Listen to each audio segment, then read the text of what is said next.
So you're using the shelter. I've seen before they left, you know, I chose the light rates in 22. They get tripped. I'll give you 12. Yeah. It's on your phone. Okay. So I see we're on the other thing. And, no, smooth. I didn't use it last week, 2020. It's got GPS right in the dashboard. I'm trying to get it. And somebody else says, I take it those are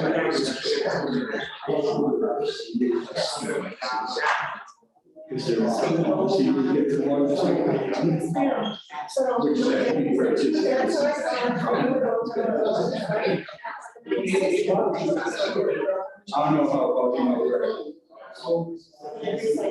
both in trouble and not in trouble, you know. You said they were never.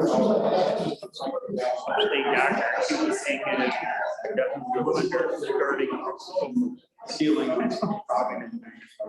Don't you just scratch? It'd be nice if they're on. okay, I'm missing. Everything is online, he's special, he's Rick, she's not there. Here we are. I guess then we'll get started. You love it. Welcome. You know, it's like, come on. Good. Shouldn't you know better? Resolutions first. So we have some NICEAG conference resolutions, number 1, 2, 3, 4, 5, 6. Do we have a motion to read those?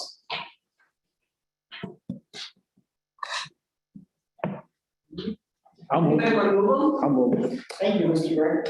All in favor? All right. Opposed, carried. Okay, now it's your turn. The first two are part-time positions we could fill.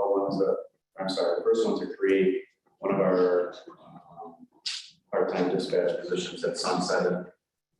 We actually have somebody lined up for this position, which is a good thing. Had been for quite a while. And then Ray Hudley, who part-time with us for over 20 years, retired as a superintendent of Wire Correctional. Stayed on through his doctor as well. Motion for 1 and 2.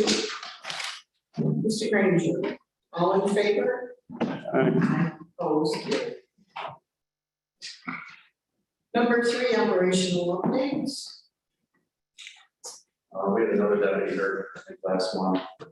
She's back, late duty now, but I think all of our injuries have been solved. Is there physical assault and not a shooting assault? That's what's going on. Correct. So far. Okay, any questions on the operational updates? Okay, number 4, FYI, revenue contract for Thomas Sheldon. Probably the last 4 or 5 years, I think. We contracted with Thomas Sheldon just for DA night, town prosecutor night, which was usually I don't say every other month. It's not every month. Is it? I don't think. Prosecutor, no, is every month. Usually usually State Richardson goes to the town Sheldon. Those are particularly busy nights just for general security. Okay. Number 5, professional service revenue contract. This is another one we've done every year for 15 years. Supervisor Davis, regarding traffic on 63, figure truck traffic. I'm gonna go to. Okay, Supervisor Becker moves. Number 5, all in favor? Opposed, carried. Number 6, amend salary schedule S for membership and administrative assistant. This is actually housekeeping as far as those salary schedules go. Sue and I have worked on this and the payrolls have been correct all along, but the salary schedules needed to be amended to reflect. Yeah, and she wrote it perfectly, so instead of me reading it, it's. Any questions on that one? Would you like to make a motion? Supervisor Bergwijn. All in favor? Aye. Opposed, carried. Number 7, grade application and acceptance for the New York State Governor's Traffic Safety Committee. This is our aggressive driving grant. We typically write it around 28, is what goes on in 28 in the last 4 or 5 years, but we do try to hit all the towns in this grant as well. Mr. Granger makes the motion. All in favor? Aye. Opposed, carried.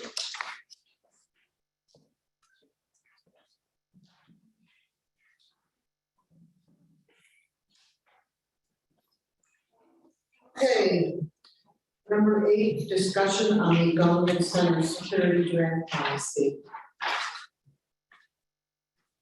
I work with the department heads and Chairwoman and Cheryl and Supervisor May was on this committee as well. I came up with this draft security policy once we make a move into the rotunda, which is still looking like, I think, towards mid-end April. I think is what we're looking at. And I did also talk to Mrs. Wilkinson on Friday just to make sure that I wasn't missing anything that should be concerns. And the only thoughts that she had was a portion regarding restricted persons and how that is designated. And for me, I didn't care how it was designated. That's more for the board office. It's just how, as long as it's a designation, I'm fine with enforcing that. It's just the behind the scenes, could it be no probability how that procedure flows as far as designating a restricted person. Those are all the thoughts on that. I don't know if she's reached out to we had that conversation. But just want to make sure it's done right. That way we're not restricting somebody that they shouldn't be.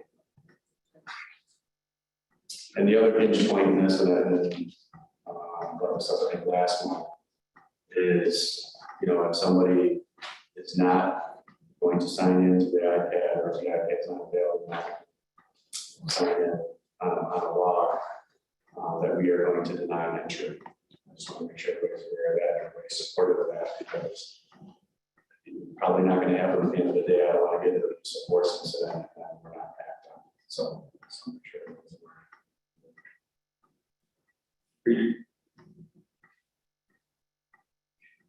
Other than that, if anybody has any questions regarding that?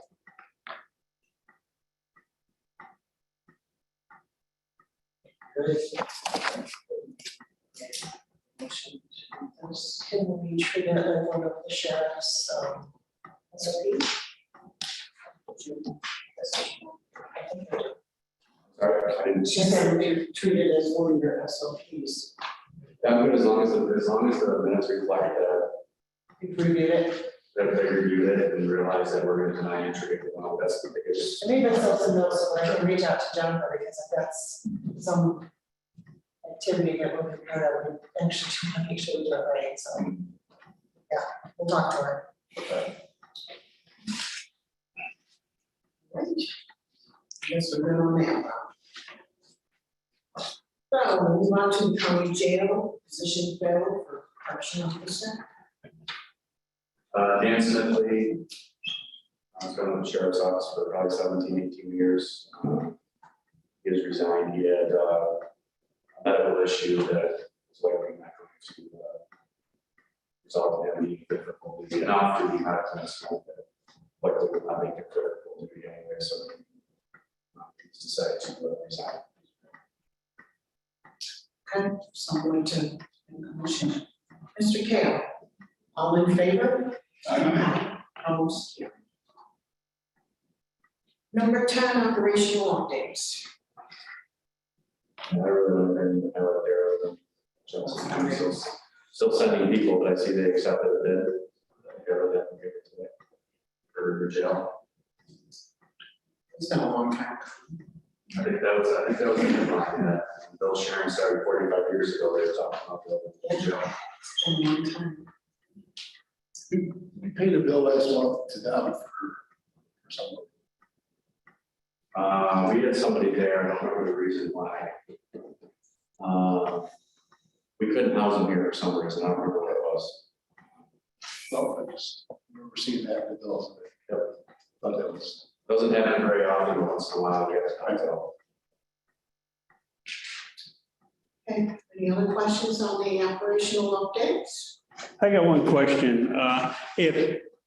If our deputies have a conflict with somebody out in the street, is that one reason why we would move them to another county? If it's somebody that, if it was a conflict in the jail, then we would. In the jail? Look at that, but if it's a deputy out on the road, But in the jail, we would. it would depend on the circumstances, you know, if we can maybe keep them in a housing area where that officer isn't, or sometimes those things are resolved, you know, fairly quickly, we don't have to worry about it, but we haven't had to house out for that reason. Yeah, I totally understand.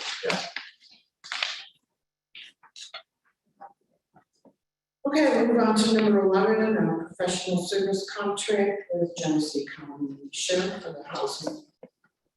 Exactly what Supervisor Kale said, we realized when we had to have somebody else, we didn't have a contract, was not a big chance. Mr. Brick, who's the motion? All in favor? Aye. Opposed? Carried. Number 12, amend salary schedule S for the jail administrator. I think this is the same, it's just a housekeeping. And there's 13 that's amendment of the salary schedule S for the jail. Right? So would someone like to make a motion for number 12 and 13? Supervisor Granger. All in favor? 13 is a little bit different, and Greg might want to talk about that. When the CSEA contract was agreed upon, it made our senior cook salary higher than the senior cook. And we're just looking to correct that. The senior cook is essentially budgets, you know, deputy director of food services. So just trying to correct the wrong on that. Any questions? Okay. Mr. Granger, still on move 12 and 13. All in favor? Aye. Opposed? Carried. 911, number 14, permission to declare Untitled as sole source. This is our phone system. It's the one we've had. It's an update, which is why the sole source is essentially just updating what we have, which is our trial system. In conjunction with that is number 15, for the professional service contract. Correct, for the text to 911. Any That's part of the questions? update. Any questions on that? Someone like to move 14 and 15? Sure. Mr. Becker? All in favor? Aye. Aye. Opposed? Carried. Number 16, overnight travel authorization for Anthony Santoro. This is for the 911 coordinator conference. Something that sent somebody to earlier. Mr. Brick makes a motion. All in favor? Aye. Opposed? Carried.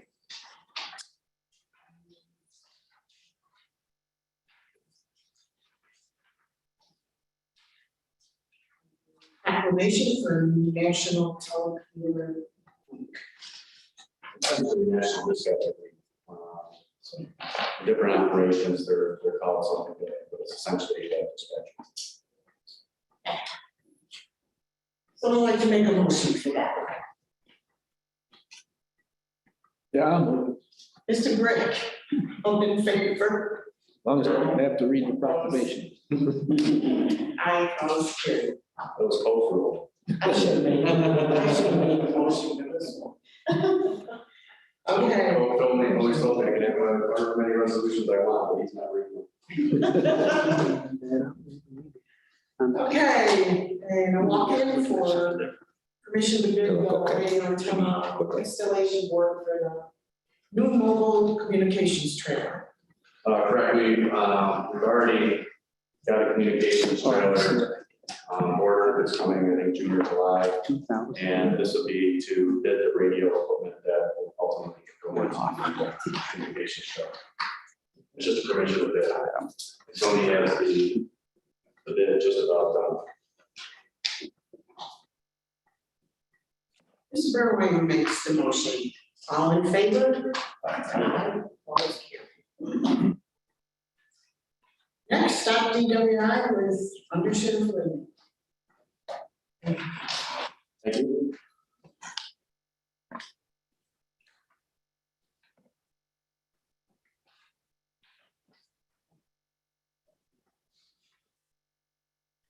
Okay, we start with number 15, grant acceptance for the New York State Governor's Traffic Safety Committee.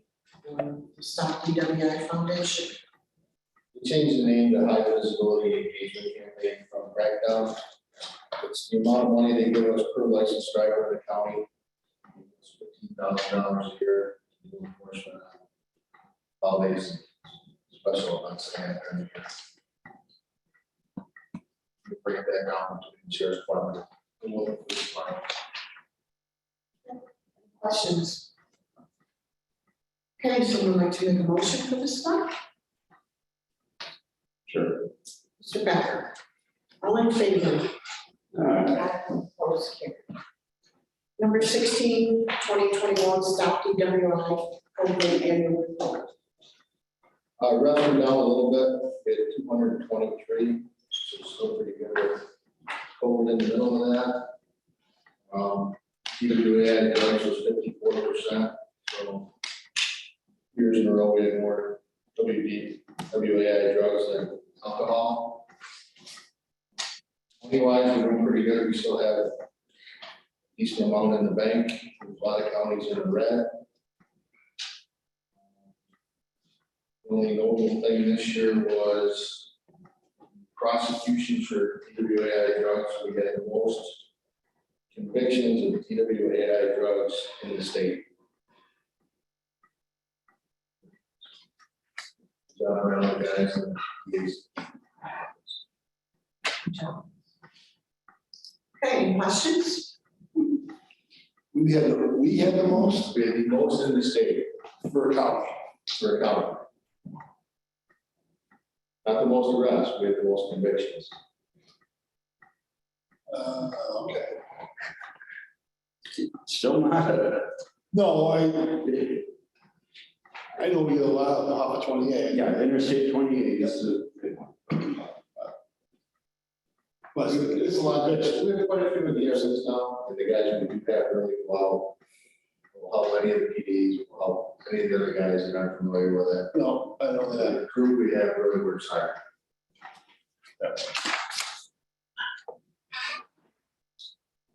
Any other questions for the undersheriff? It's not, thank you, David. Thank you.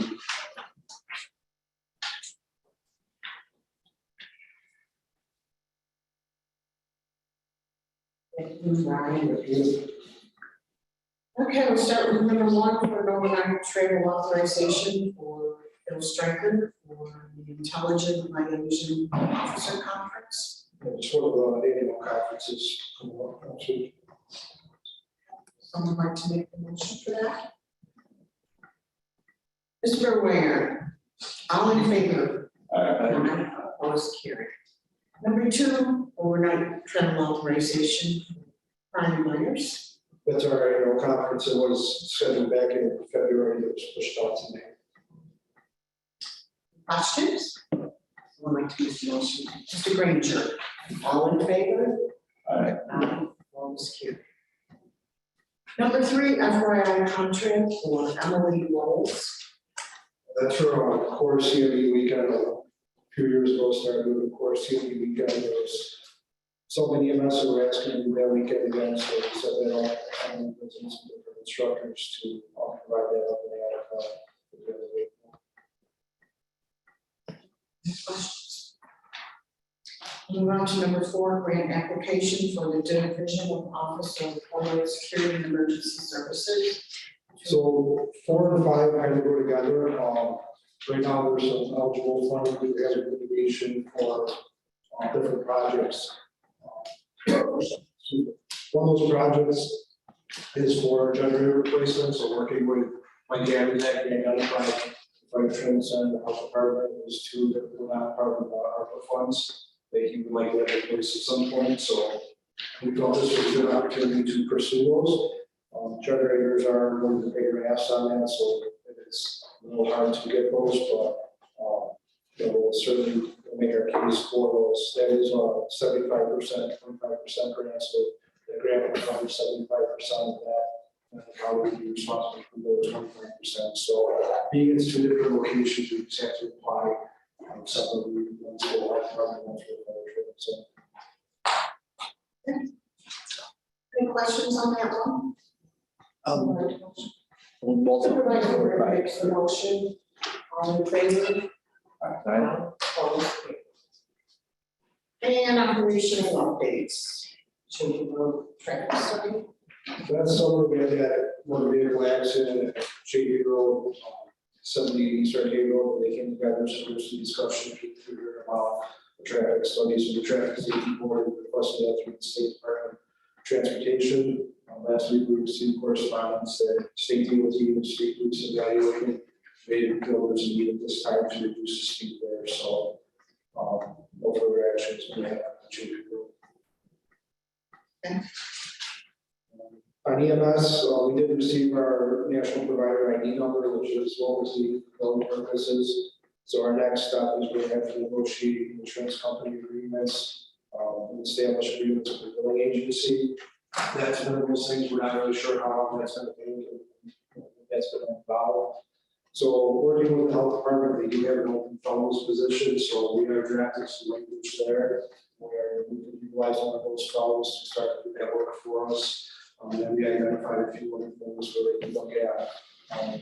Once that gets established, we start looking at the daily transactions, we want to monitor that, and looking at overall EMS again, some information and stuff there. So the health department was getting ready to submit that in the state. They didn't think there'd be any problem there. We received that state approval, and then we're going to go out and identify some of that work. The last one, the fire training center, probably some good news there. We did receive word that we received $597,289 from Chris Jacobs' office. That's going to be administered through the USDA through a rural development grant. So I received them about a week and a half ago. They haven't received any word yet on how exactly that's going to work. They just were told that we were going to receive that money. So when they hear about how the process will work, we'll have to apply to that, just because that's who is going to administer the grant and follow those grant rules. So he didn't have a timeline or anything like that. So I'm hoping that we can start to find out if we start to do any work now, we can start to design out each HVAC system, or any of those expenses we can cover. Do that work now, or if we have to wait. So once we get more information from there, we'll move forward with that. Also working with the health department, we're able to secure $20,000 towards furniture out there. So the classroom, the large classroom, we want to put in some tables, chairs, things like that. So we do have that money set aside. Good job. Thank you. Any questions on that? Brian, on the training center, is there anything for, you can talk about it later, so it's not public stuff. If somebody's watching that we don't want to, is there something in security for that? So Up we did there. have some cameras that we had down at Highway and stockpile down there that we were going to put up there. Part of the $5.9 million radio project. Tony is going to have cameras on all the towers that will show the tower, the generator building. So we're going to include that on there, so we should be able to have coverage Our goal is at least the driveway coming in, looking over towards the burn tower, so if something happens over there, an injury or something, we might have something to know what happened. Looking down towards the gun range, and then just, the main part of the building, looking down from the tower, so we should have some pretty good camera coverage up there. It's good. Because my main concern is not the fire training center itself, but we have a lot of money invested up there in their backup unit, so that is secured at all times. If you understand what I'm saying, we don't want to get up there and find out somebody has compromised it. Yeah. And we go up there as our back. That's one of the other things we're looking at with the renovations, is putting a card access system, so right now, who knows, who has keys that open over 50 years. So having that card access, especially some of those areas, that if it's just the state fire instructors area, where they have the access, so not everyone has access to that. We talked about like where the backup dispatch center is, maybe moving that window up a little bit, or right now, like seeing going over it there, so maybe move that up a little bit, just so that it's not sitting there where you can see all the computer screens. Hey, if the dispatchers are up there, it gives them a little bit more privacy that people aren't looking at, but also from a security standpoint, By me just looking at the place Yep. and not knowing the structure, and like you say, it's a prime example, that window. Well, I mean, we take into consideration what we have accomplished over here for a secure unit. And if we have to move from point A to point B, are we secure?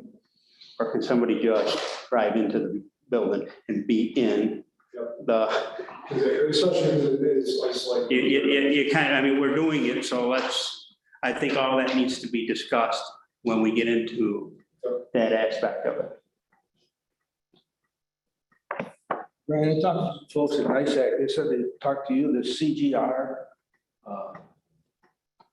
They were supposed to be, solutions for public safety. So that is who we had talked to back in 15 to try to do a EMS proposal. That's what I talked to her about 2 months ago. It was 76,000 before for them to do that. It's coming cheaper right now if they're going with them. They've done a lot of EMS studies throughout the state, so I've been reviewing all the EMS studies, and a lot of them, they say the same thing, the same issues we have here. It's highlighted in there, so, again, it was just coming up with the money to be able to do those, so we don't have the money in the budget, so that was something. The number, but I said it would be below that, especially with some of the work we can do in-house, more so with the GIS capabilities now.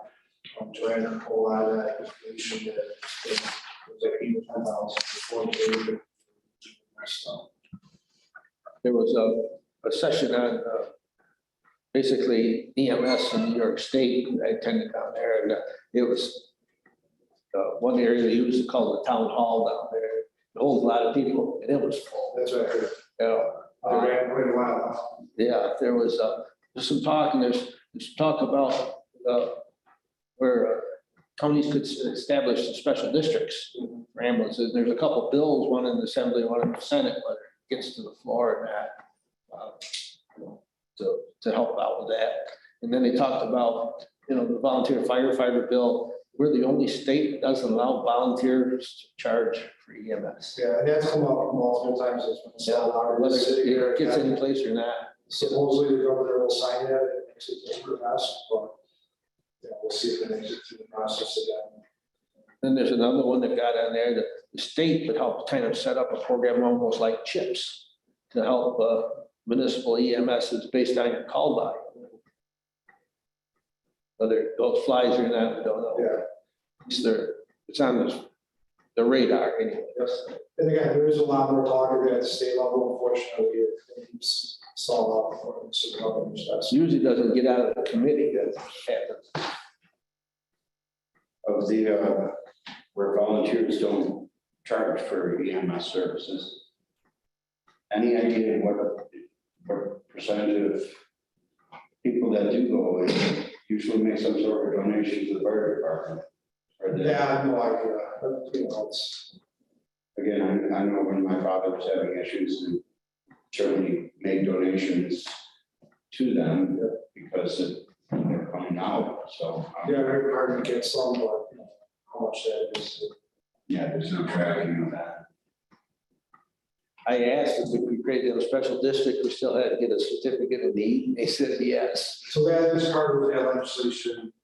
It doesn't necessarily get rid of that, but it opens it up a little bit easier for the village or town or county to pursue an EMS district for billing purposes.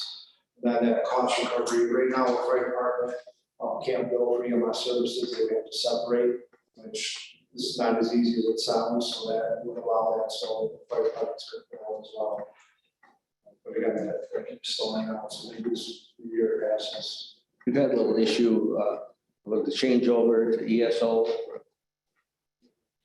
The other system, and somewhere there was a glitch in the system and they weren't getting the charts in the professional ambulance building, we've been on about, January, February, without getting bills sent out.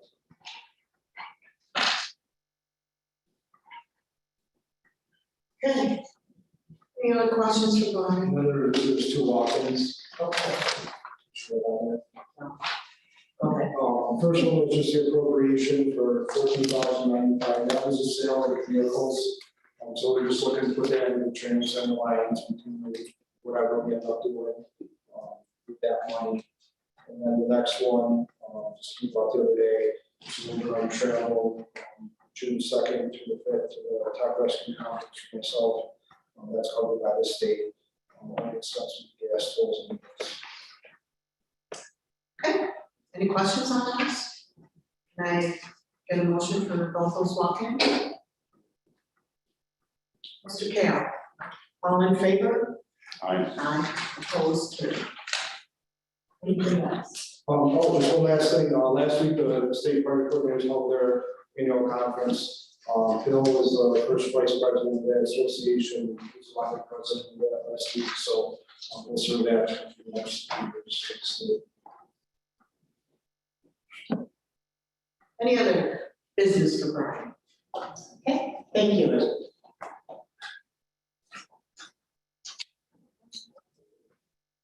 Mr. Brown, you next.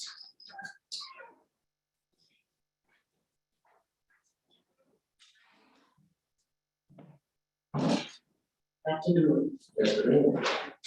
Status of monthly report for February.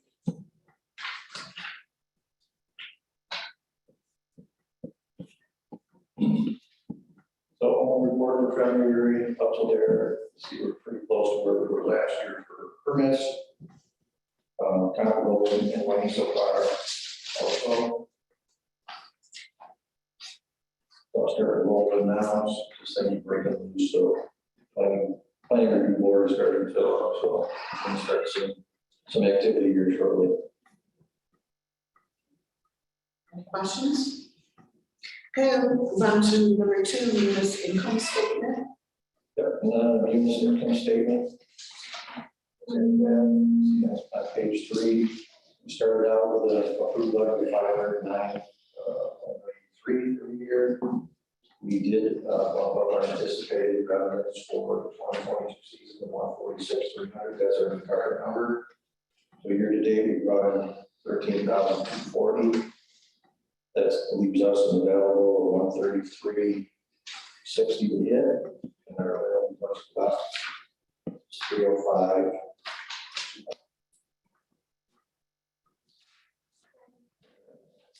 Questions for Valerie? Number 3, 2021 annual report and results.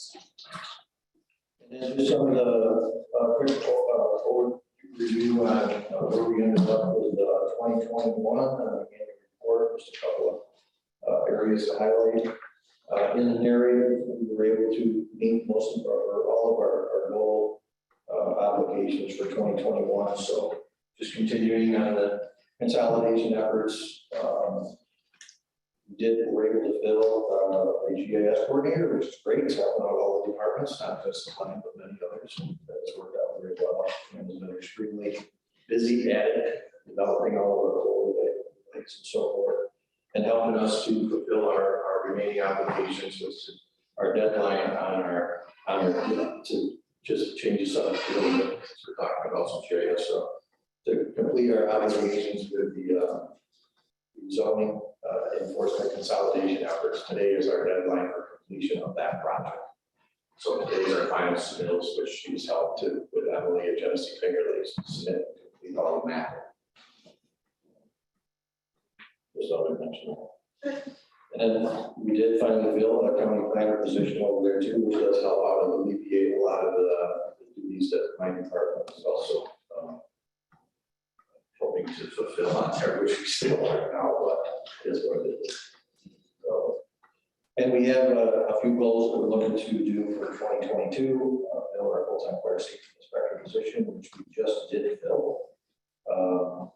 And we also already completed our goal setups for the year was to get some emergency demolition funding kind of set aside for those problem areas. So it's just some of the goals that we were looking to get started for 2022. So far, so good. For the annual report, as you go through, it is lengthy with a ton of data in it. If you get a chance to look at it, I did include also a sheet that breaks down per town and village, so you can see where your municipality ends up at with the breakdown, and not only where you're at, with how many permits, your estimated cost of revenue, and then the breakdown of the actual permits. You can see actually what the development is in your jurisdiction specifically. And then at the year-end results, which is included with another munis report for the entire year of 2021.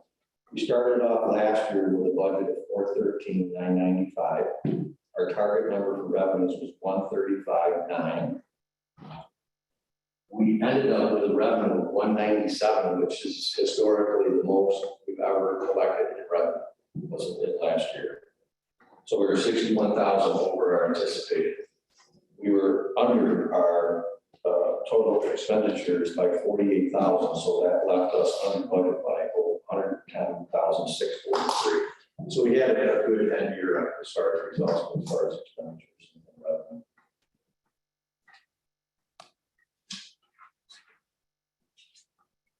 And then the following pages, you see we turned in a pile of reports to a whole bunch of different agencies.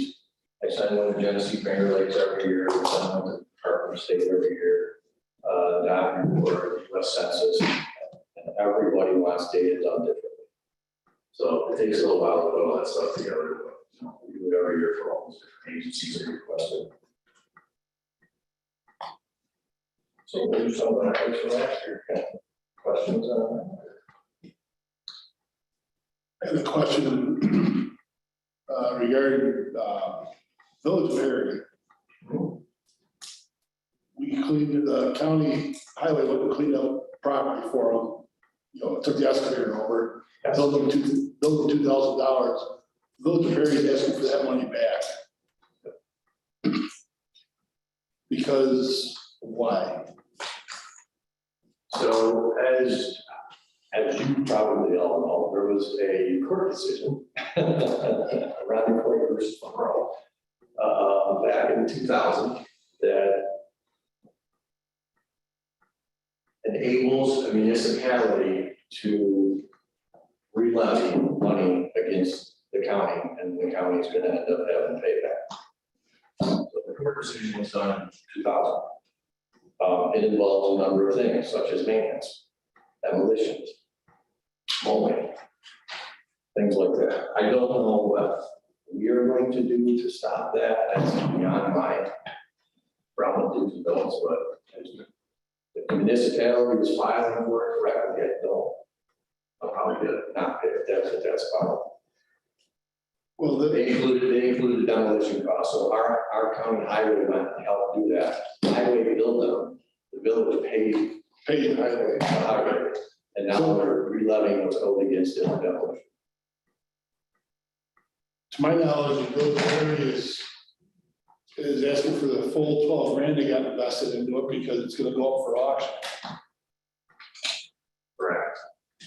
So we've got 12 grand invested. So they want that back from the county. We make them whole, just like we do on tax bills. And then they want 2,000 back out of it. They're double dipping at $2 grand.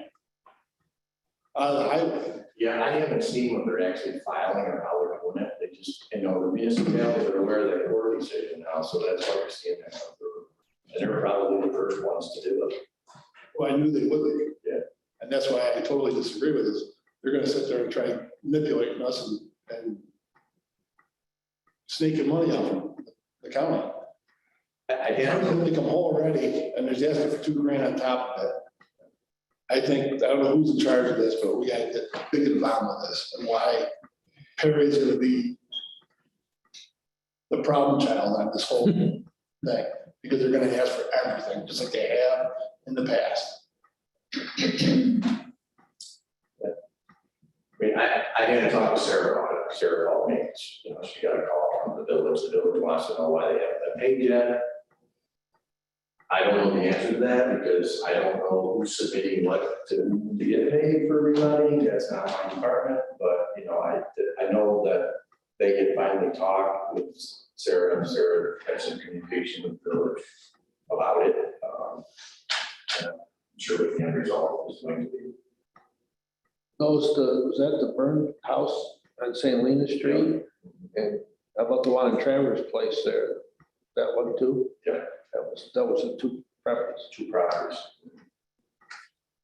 Yeah, they come down the same here. But I'm home for. So what was that property where the burnt house was? Did the village take it for lack of taxes or? Yeah. So what happened to the village was gonna take ownership of these properties, and now they're gonna turn them back over to the county for auction, or? Because the story was, they were gonna take care of it because they were gonna acquire the property. They were asking for us for the excavator. And that was, Right, so we're helping them out, now, so now they're looking to double dip off. yeah, so let's go over the Travers Place property, the one behind the department building. Is that what it is? Yeah. I was careful how to word that. That one, the village did take possession of. There was 4 properties that were done in a court order against one property, and they ended up signing, one property owner ended up signing over 4 properties to the village. The village owned that property at the time of demolition. Okay, so that's theirs. The one on St. Lena Street is a different deal. We didn't have any more ownership tag in the property or any other bank or lending agencies tied to that piece of property. So that was just done, by foreclosure bids. So that would be the one that would have issues with. That was done a little different than the other one. I don't know what their end result's going to be with it, whether they're going to give it back to the county and we auction it off or not. I'm not sure. I mean, this won't be the only municipality that's going to do this at some point. Sooner or later, you're going to get some other submittals on this stuff. I know, and that's why That's why I told Sarah, well, let's figure out a path to travel for it now because, once everybody gets wind of it, I mean, their DPWs will be more active in going, well, the lawns are too high, and then they want to re-levy that stuff. It'd be just like the water bills and everything else. They get 2 totes or 4 totes?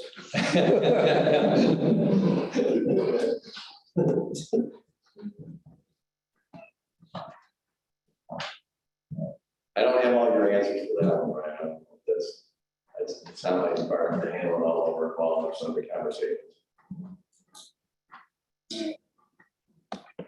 Some colleagues are issuing that. You should talk about it, you should sit down and talk about how the process is, because like I said, there's the first one, this won't be the last one.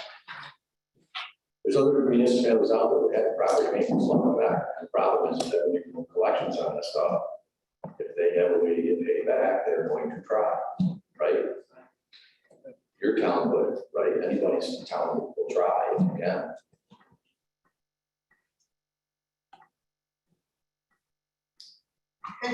Okay.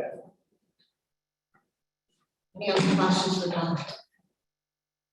Thank you, guys.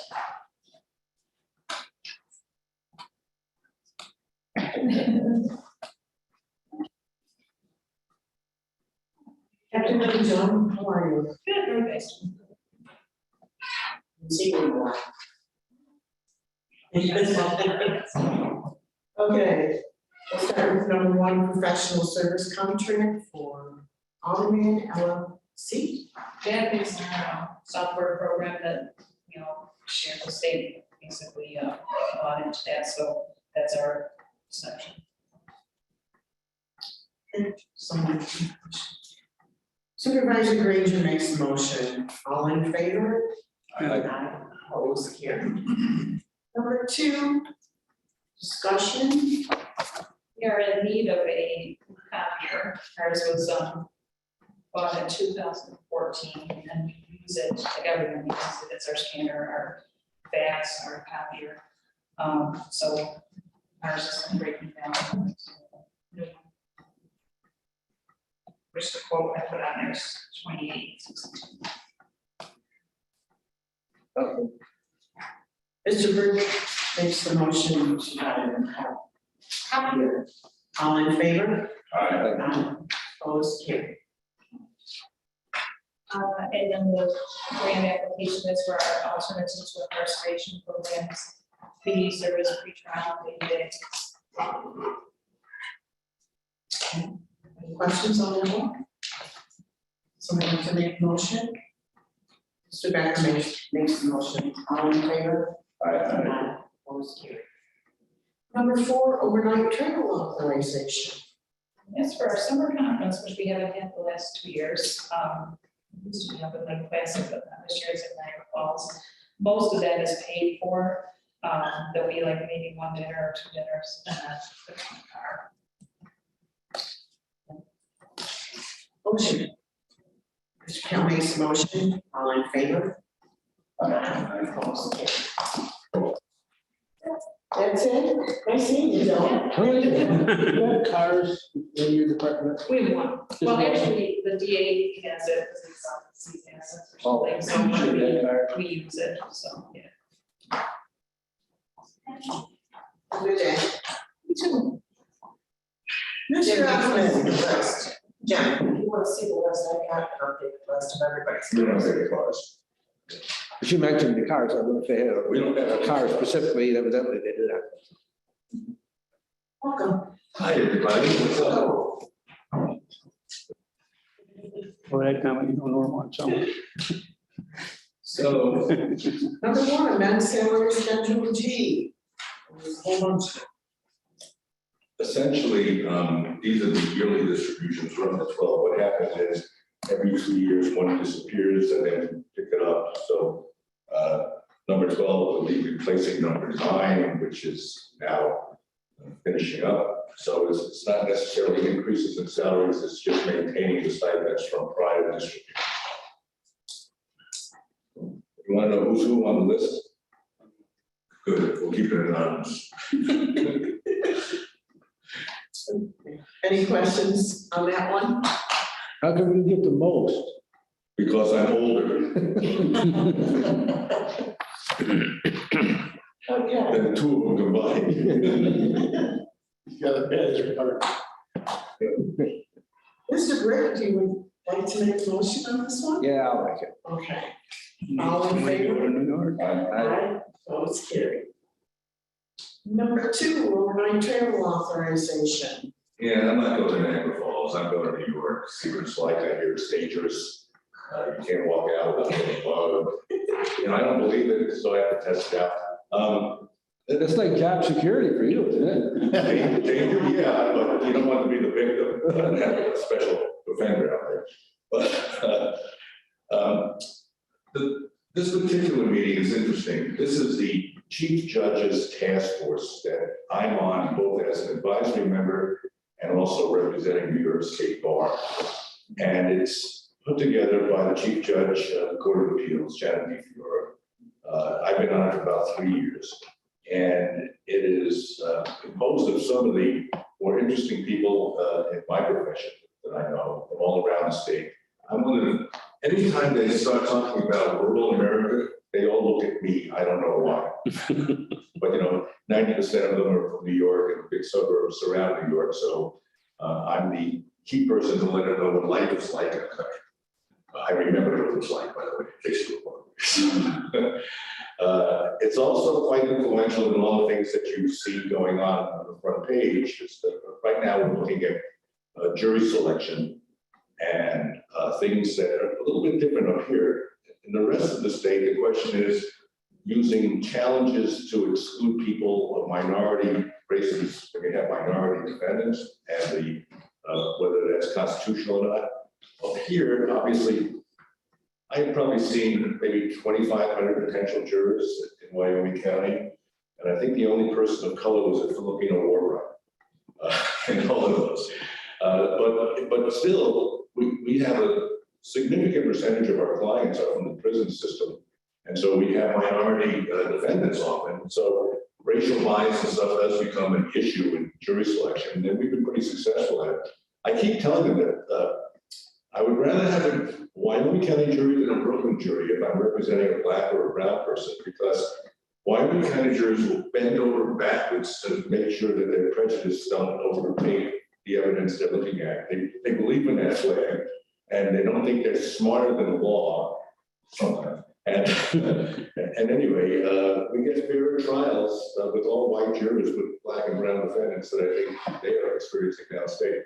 But in any event, it's like kind of the voice of you all in the urban setting and dealing with the state and which way to go. So it's a very important committee.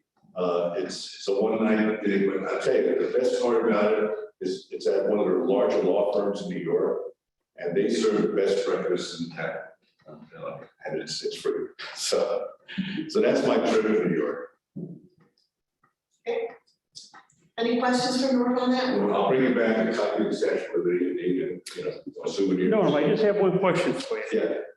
I see you want to fly and you want parking at the airport or something along with parking at the airport. Yeah. What, are you going to walk to the convention?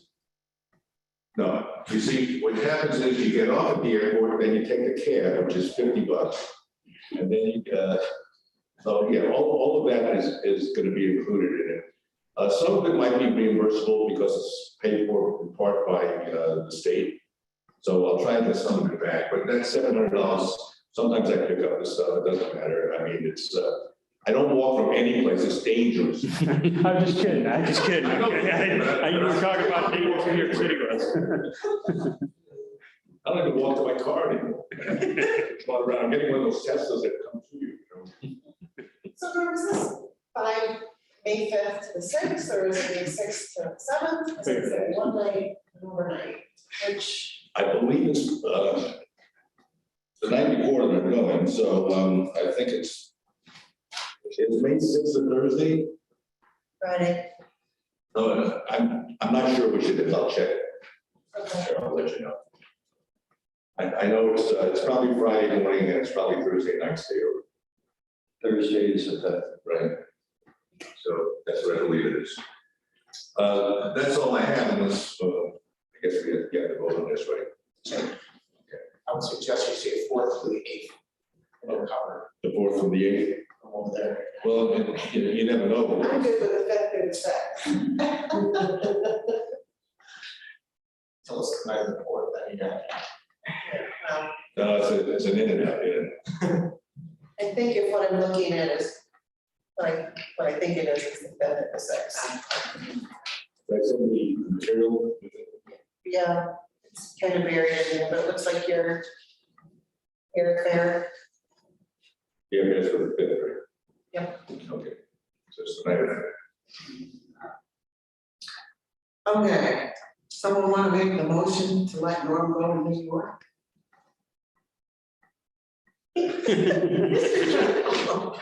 All in favor? Opposed, carried. Anything else for Norm? Do you want to hear what's happening in the budget? Nobody knows. Bring you up to speed on the IPP money, which is a $186,000 thing that we've always been very special about. I lobbied very hard on that this year. And I'm not so sure whether my success will cut my nose to spite my face, but here's what happened thus far. As most of you may remember, there's a $600,000 item in the state budget put in by the Senate as a legislative ad with 31% going to Wyoming County, which is $186,000. 6% used to go to Seneca because they had the treatment program there. Well, they no longer have that. And that's been the formula for about 9 years.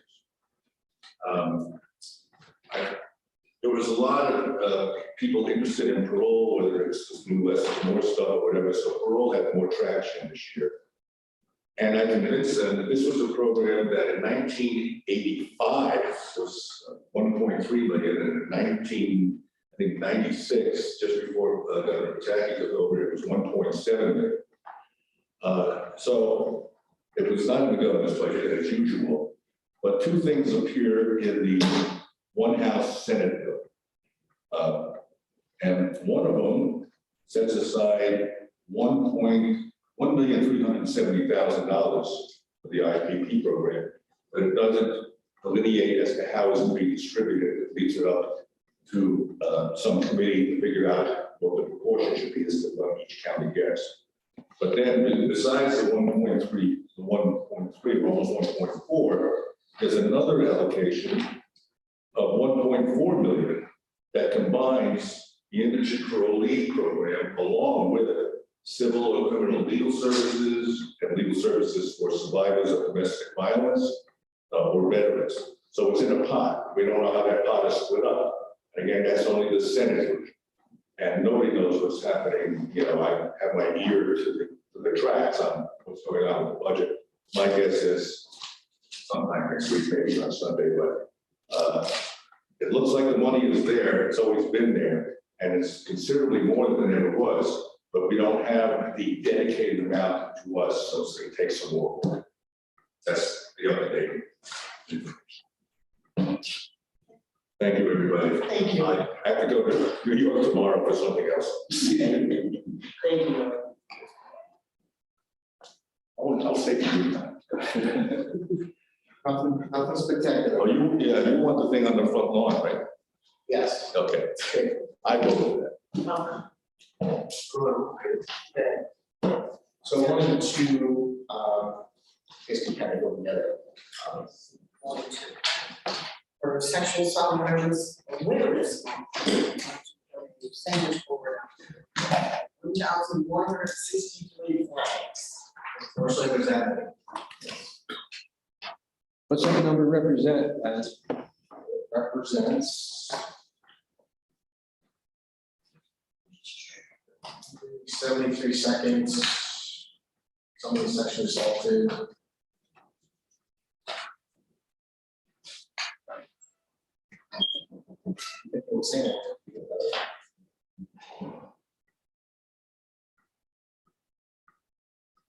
Have you done this before? Yes, I'm just, it's one flag for every, you know, a lot of times it's like one flag for every 10, one flag for every 100. It looks like this one talks about, in fact, there's someone sexually assaulted every 73 seconds. So I'm wondering if that's, maybe the math, but I wonder if that's one.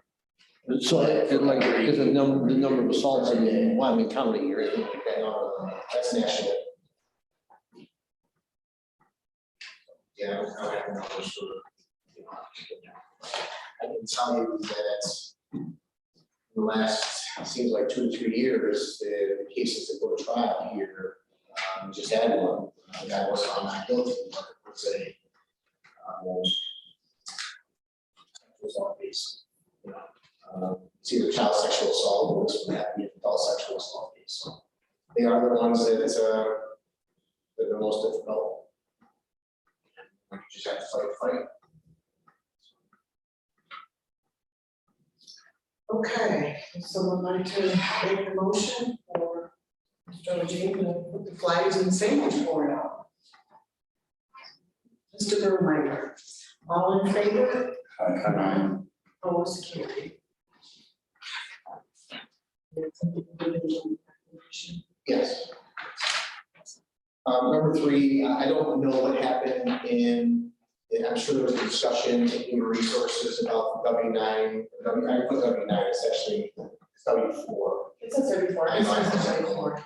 I always put the wrong W. W4 issue first of all, are you aware of the issue? Okay. So, it's come to my attention through my employees. I've also heard there's other employees that are having this issue. Apparently in 2020, the IRS came out with a different W-4 form. And when the individual employees filled out the W-4 form, again, this is where things, I don't have facts, I just have opinion and I have what we think happened. The information was either entered incorrectly or because of the way the new forms are filled out, the withholdings of these particular employees was not withheld at the same rate as previous years. So back when we all filled out W-4s, it was married 0, married 1, single 0, whatever, right? Everybody usually has enough money taken out, so at the end of the year, you're either at 0 or you have some little savings account, everybody gets their tax refund, right? Well, I had an employee, I know there's an employee at the sheriff's department, more than one, where they owed somewhere between $4,000 and $7,000. Now, for someone like Norm just raised the check, no big deal, right? That's a joke. We have a lot of people, obviously like everyone else, that live paycheck to paycheck. And this is a big deal. This causes them consternation. And some people may not have the ability to make that payment. So, through no faults, in my opinion, of their own. So my one employee reached out to get an answer, and that answer was at first really not forthcoming for a multitude of reasons, I believe. And then we started getting kind of different stories of what had happened. So I have another employee who said she reached out, she went to her accountant this past Saturday, and the accountant that she deals with says, I've had a lot of Wyoming County people come forward or having this issue. I also was told that the hospital side of things was not having this problem. So I don't know if there's a different person that enters that information separate from non-hospital county employees. Look, I'm not perfect. My people make mistakes. I make mistakes. Norm definitely makes mistakes. And I'm not here to throw stones in the glass house. But what I am concerned about is we need an answer. We need to understand why it happened. And more importantly, it's not almost April 1st. Has it been fixed so the problem is not exacerbated for these people next year? And finally, is there anything that the county can do to help these people in the event that they are stuck with this bill or not? I don't know if you can, but I just, again, brainstorming for people who may find themselves in a difficult situation. Is that something the county can front and take that money out of the paycheck? I don't know, I just throw it out there, okay? But I just know that if you imagine, you think you're getting $4,000 back, and all of a sudden someone tells you you owe $7,000 and you owe it in the next 30 days, right? I don't know if that's a problem. So I assumed this was being discussed or brought up in HR this past, and I just didn't have time to look before looking at the chat. But I put on my agenda just so we could have this conversation for those to figure this out. That's. No, I don't know if it looks right. One of my employees said that they thought they made more, but they owed more this year for some reason. Yeah. So it's not isolated. And that's a problem. So. Do these employees have to redo that W-4 then, you think, or do you think They can. it wasn't entered? Yeah, I don't know much about the W-4, but other than it was a different form. Again, it was there's also these people were new employees during COVID, so HR and these people were not meeting because they want to be in the same room with each other, So I don't know if there was less explanation. People were left. I don't know. But the bottom line is, if there is a problem, then we fix it. And I think these people are entitled to an answer, and an honest answer.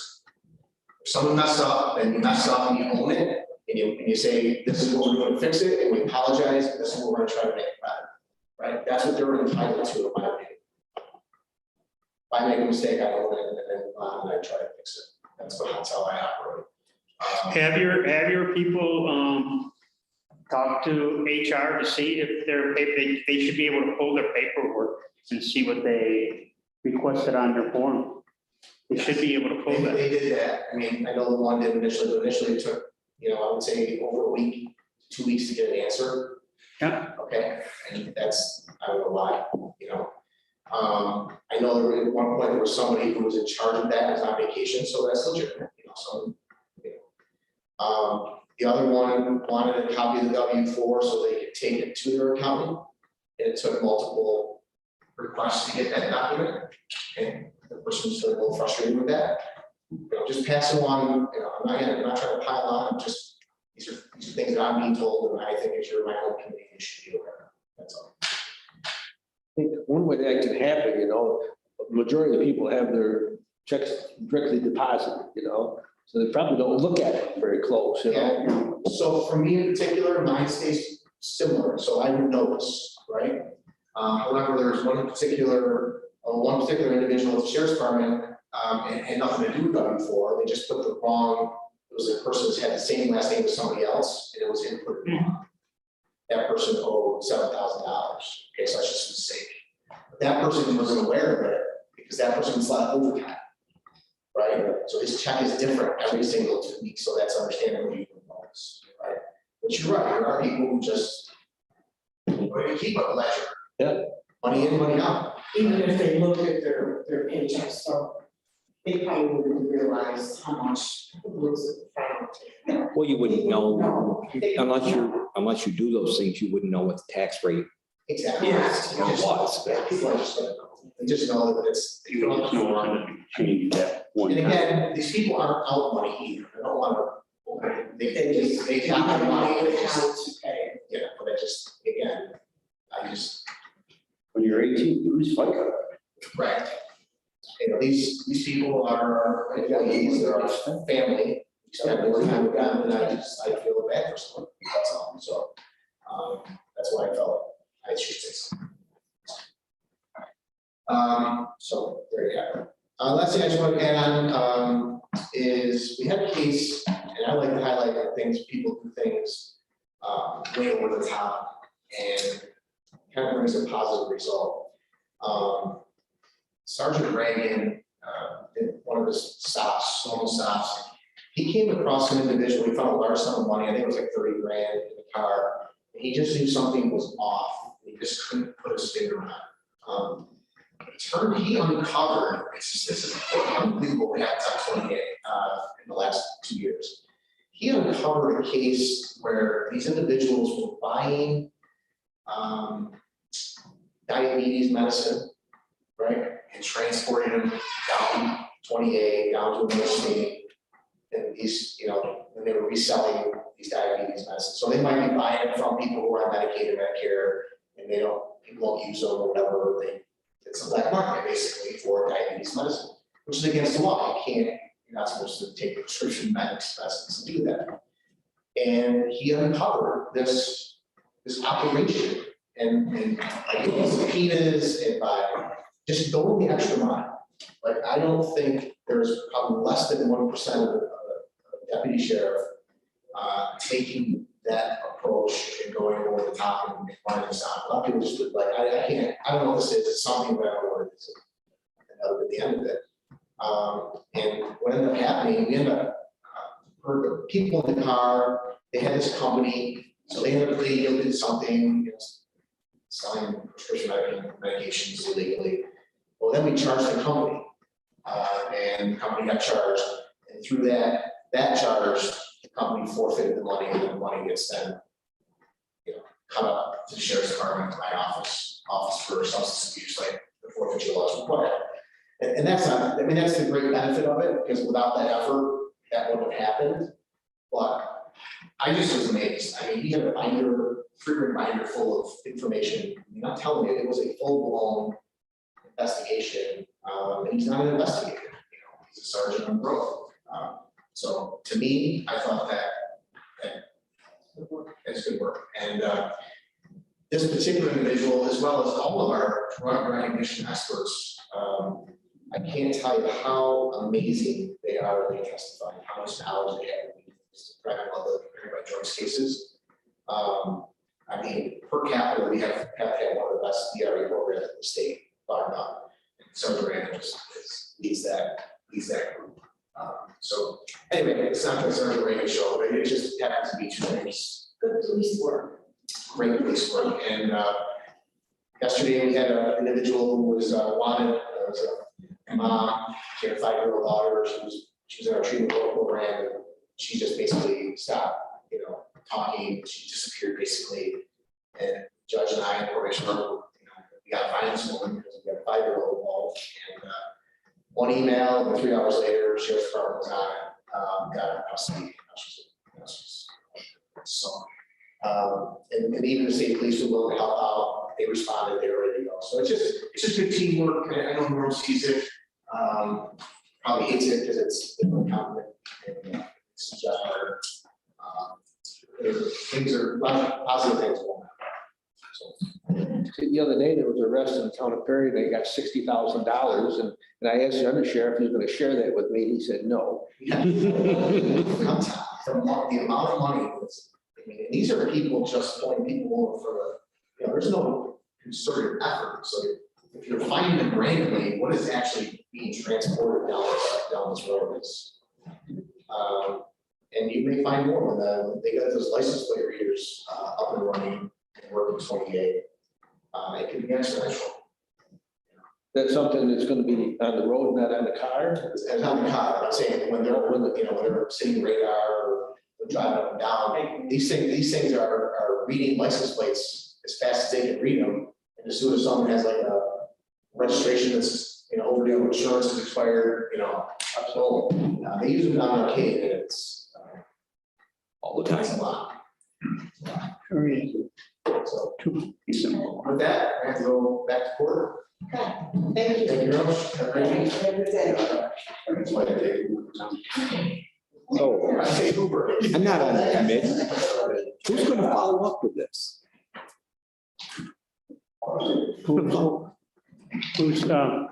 Is somebody gonna bring this to Dan's attention and ensure that HR is on top of this? And that we get an answer.